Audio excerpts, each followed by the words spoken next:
تو یہ تو نہیں ہوتا تھا. تو جب تک سنیما تھے تو کم از کم داڑھی والے محفوظ تھے سنیما سے. لیکن مصیبت اب آ گئی ہے اس موبائل ٹیلی فون کی, اسمارٹ فون جس کو کہا تھا اسمارٹ فون, اور اس کو عربی میں ترجمہ کیا جاتا ہے الہاتف الذکی. اس کا ترجمہ کیا جاتا ہے عربی میں الہاتف الذکی. اب وہ ذکی ایسا ہے کہ اس میں دنیا بھر کا کوڑا کرکٹ جمع ہے, اور اب کسی کو فحاشی اور عریانی کے متلاشی کو سنیما میں جانے کی ضرورت نہیں ہے, اس کی جیب میں پڑا ہوا ہے, اور خلوت میں ہوگا.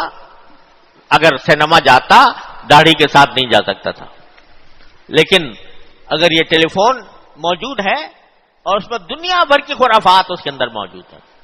تو وہ تنہائی میں بیٹھے اپنے کمرے کے اندر, اس کو کسی کی شرم نہیں, اس کو کسی کا حیا نہیں, جب تک اللہ جل جلالہ کا خوف اس کے دل میں نہ ہو, اللہ تعالیٰ کے سامنے پیشی کا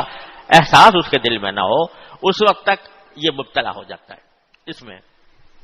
تو میرے بھائیوں, یہ اس دور کا بہت بڑا عظیم فتنہ ہے جس کے اندر ہم لوگ مبتلا ہو گئے ہیں. اور ایسا کوئی اللہ کا بندہ, کوئی اللہ کا بندہ ہوگا جو اس قسم کا فون رکھے اور گناہ سے محفوظ رہے. کہیں نہ کہیں اس کی نگاہ جو ہے وہ ایسی جگہ پڑ جائے گی جو اس کے لیے جہنم کا ایندھن بننے کے لیے کافی ہوگی, اللہ بچائے. لہذا میں یاد کرتا ہوں کہ یا تو یہ اسمارٹ فون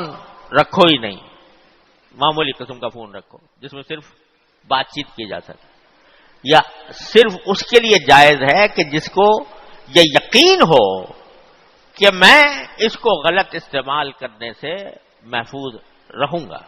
ہر قیمت پر. مجاہدہ یہاں مجاہدہ ہے, مجاہدے کی یہاں ضرورت ہے کہ آدمی اپنے نفس کو کچل کر اللہ تبارک و تعالیٰ کے خاطر, اللہ کی رضا کے خاطر اپنے نفس کو کچل کر یا تو یہ رکھے ہی نہیں, یا رکھے تو اپنے آپ کو بچا کر رکھے اس قسم کی چیزوں سے. ایسی بھی سنا ہے چیزیں آ گئی ہیں جس کے ذریعے اس قسم کی چیزوں کو نکالا جا سکتا ہے. اگر ایسا ہو سکتا ہو تو بے شک رکھے, لیکن ہر صورت میں مجاہدہ چاہیے کہ اگر میں یہ دیکھوں گا تو میرا انجام